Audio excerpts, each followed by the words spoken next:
ശോഭയോട് ഒരുമിച്ച് എപ്പോഴെങ്കിലും പുറത്തു പോയിട്ടുണ്ടോ? ഇല്ല. ഇപ്പോഴവളുണ്ടായിരുന്നെങ്കിൽ ഒരു ദേവതയെപ്പോലെ ഞാൻ അവളെ ആരാധിക്കുമായിരുന്നു. എന്തോ സ്ത്രീയെക്കുറിച്ചുള്ള എന്റെ ധാരണകൾ മുഴുവൻ മാറ്റിത്തന്നത് ആ പെൺകുട്ടിയാണ്. എങ്ങനെ? എന്നെ തോൽപ്പിച്ചുകൊണ്ട്. ശോഭ എഴുതി വെച്ച ആ കത്തിലൂടെയാണ് ഞാൻ ആദ്യമായി തോൽവി അറിഞ്ഞത്. തോൽക്കരുത്.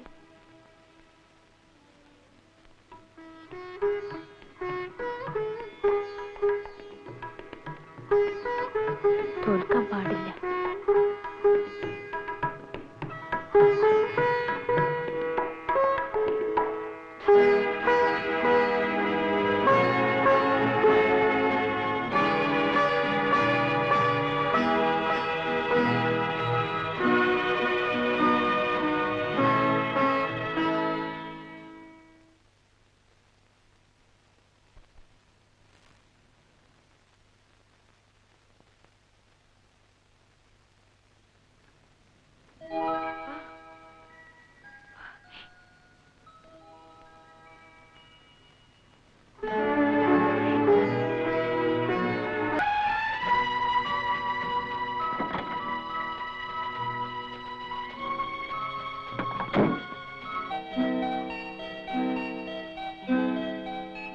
കല്യാണിക്കുട്ടി,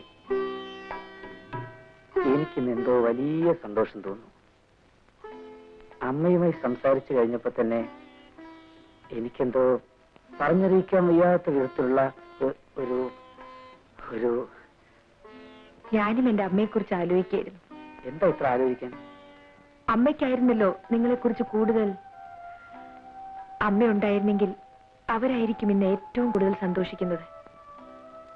കല്യാണിക്കുട്ടി, എന്റെ ജീവിതത്തിൽ നീ നേരത്തെ കടന്നു വന്നില്ലല്ലോ എന്നോർത്ത് എനിക്ക് ദുഃഖം തോന്നുന്നു. ഇനി ഞാൻ ഒരു തെറ്റും ചെയ്യില്ല. നമ്മുടെ ജീവിതത്തിൽ പ്രശ്നങ്ങളേ ഉണ്ടാവില്ല.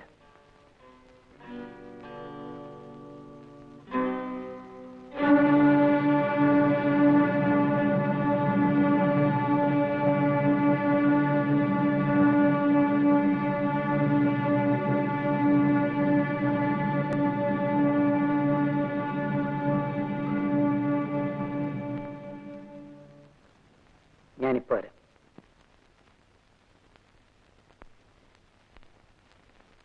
വരട്ടരുത്. നമ്മുടെയൊക്കെ ആയുസ് ഒരു പിച്ചാത്തിപ്പിടിയിൽ ഒതുങ്ങുന്നതാ.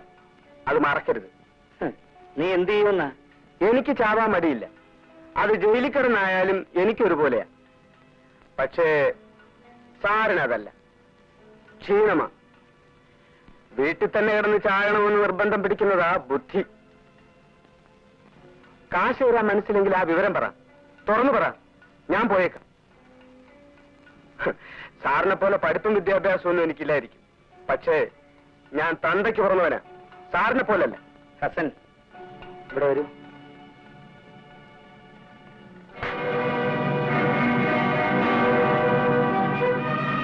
എടാ, ഇത്തവണ കൂടെ ഞാൻ എന്തെങ്കിലും തരും.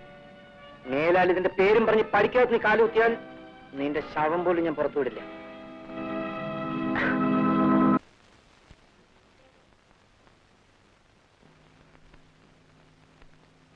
ഇന്ന് സാധ്യമല്ല എന്ന് പറഞ്ഞാൽ പിന്നെ ഒരിക്കലും സാധ്യമല്ല എന്നർത്ഥം എടുക്കരുത്. ഇന്നെന്തുകൊണ്ട് സാധ്യമല്ല? കുഞ്ഞെ, എനിക്ക് ആ ചോദ്യം ഇഷ്ടപ്പെട്ടില്ല. ഞാൻ സൗജന്യമൊന്നും ആവശ്യപ്പെട്ടില്ല. അവകാശമാണോ? അതെ. നിന്റെ കൊടികുത്തിയ അമ്മാവന്മാരുണ്ടല്ലോ, അവന്മാര് പോലും എന്റെ മുമ്പിൽ നിന്ന് ഇങ്ങനെ സംസാരിച്ചിട്ടില്ല. പിന്നാണ് ഇന്നലത്തെ നീ. മനുഷ്യനെ നാണം വേണം. കൊടുക്കാനല്ലേ മനസ്സിൽ വരാൻ. ശരിക്കൊന്ന് ഉറങ്ങണം. ക്ഷമിക്കണം, ഞാനെല്ലാം കേട്ടു. കേട്ടല്ലോ? നന്നായി. എന്തിനാ പണമെന്ന് അറിയാമോ? അറിയാം.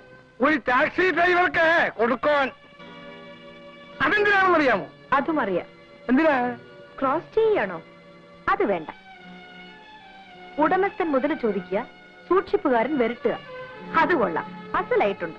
വേണമെങ്കിൽ ഞാൻ എല്ലാം കൂടെ വാരിക്കൊരിയും കൊടുത്തേക്കാം. എനിക്കെന്തിനാ? എല്ലാം കുഞ്ഞിന്റെ മുതലേ. ഞാൻ വെറും ഒരു ട്രസ്റ്റി. ട്രസ്റ്റി? 10-35 വയസ്സായ ഒരു മനുഷ്യന്റെ സ്വത്തുക്കൾക്ക് ഒരു ട്രസ്റ്റി?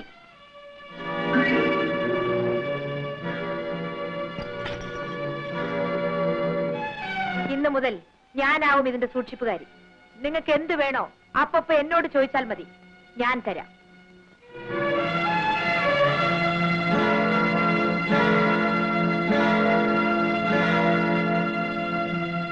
ശശി, ഇനി വരൂ. ഈ വീട്ടിൽ മേലാൽ പുറത്തുനിന്ന് ആഹാരം കൊണ്ടുവരാൻ പാടില്ല, പറഞ്ഞേക്കാം. മണി, എന്റെ അനുവാദം കൂടാതെ ഇവിടെ നിന്ന് ആരും കാർ വെളിയിൽ എടുക്കാൻ പാടില്ല, മനസ്സിലായോ? എന്താണ്?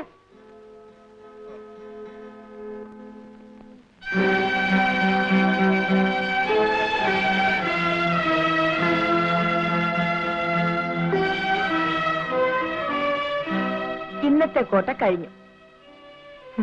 ആ ഡ്രൈവർ പോയോ? പാവം, വല്ലതും കൊടുക്കാമായിരുന്നു.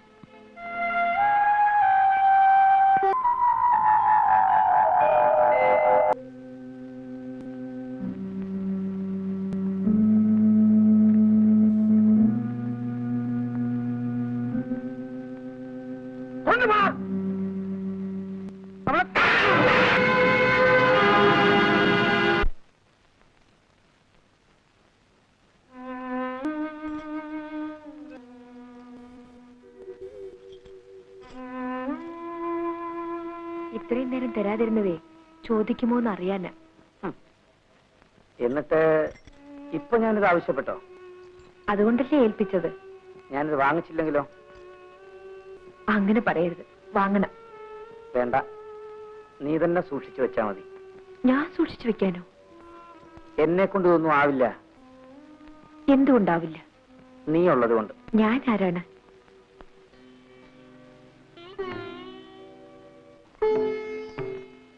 എന്റെ കല്യാണിക്കുട്ടി.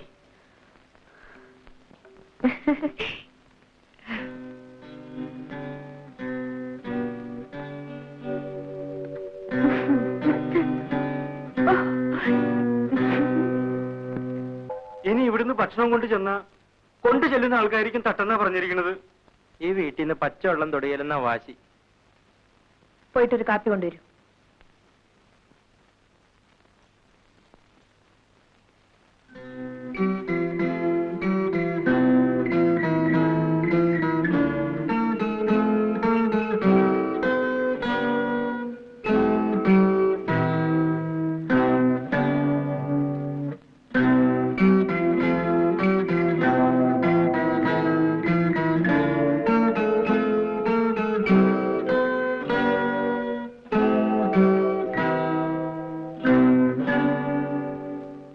നീലിമയെ പോലെയാണ് ഞാനും എന്ന് വിചാരിച്ചാൽ മതി. എനിക്ക് അച്ഛനില്ല. ജീവിതത്തിൽ ആദ്യമായിട്ടാണ് ഞാൻ അച്ഛന് കാപ്പി കൊടുക്കുന്നത്. അങ്കിൾ ഈ കാപ്പി കുടിക്കാതെ ഞാൻ പോവില്ല.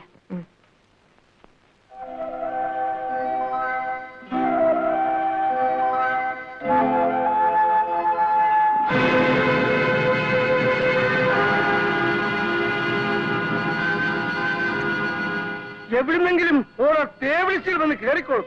പിന്നെ അവളുമാരുടെ ഭരണങ്ങള് ഗീർവാണങ്ങള്. പോപ്പുറത്ത് അനാവശ്യം പറയരുത്. എടീ, എനിക്കറിയാൻ വേണ്ടി നിന്നെ ഒക്കെ. നിന്നെയും അറിയാം, മറ്റേ ശ്രീരാമനെ അറിയാം. ശോഭയല്ല കല്യാണിക്കുട്ടി. അവൾ ആകെ തകർന്നുന്ന ഒരു സമയത്താണ് നിങ്ങൾക്ക് വഴിപ്പെട്ടത്. ഞാനതല്ല, തകർന്നതെല്ലാം ഒരു കൂട്ടി വെക്കുന്നവളാണ് ഞാനിപ്പോ. അത് മനസ്സിലിരിക്കട്ടെ. നിങ്ങൾ പട്ടിണി കിടന്ന് ചത്താൽ ഇവിടെ ആർക്കും ഒരു ചുക്കുമില്ല.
മരിച്ചു അല്ലേ? ഓ, അത് കാണാൻ എഴുന്നള്ളിയതായിരിക്കും. അതെ. അങ്ങനെ ആരും സമാധാനിക്കണ്ട. എന്നെ തകർത്തിട്ട് സുഖിക്കാൻ നിന്റെ മകനെയും അവന്റെ ഭാര്യയും ഞാൻ അനുവദിക്കില്ല. എന്ത് ചെയ്യും? കൊല്ലും. ഒരു പുല്ലും ചെയ്യില്ല. ഇന്നിവിടെ എന്റെ കുഞ്ഞിനെ നോക്കാൻ ഞാനുണ്ട്. ഞാൻ എന്റെ കുഞ്ഞിന്റെ അച്ഛനെ നിങ്ങൾ കൊന്നു. എന്നെയും ആ കെണിയിൽ കുരുക്കി നിർത്തി. അതന്ന്. ഇന്ന് ഞാൻ ജീവിച്ചു മടുത്തിരിക്കുന്നു. എന്റെ കുഞ്ഞിന് എന്തെങ്കിലും സംഭവിച്ചാൽ നിങ്ങൾ ബാക്കി കാണില്ല. അതിന് ഞാൻ മതി, ഞാൻ മാത്രം.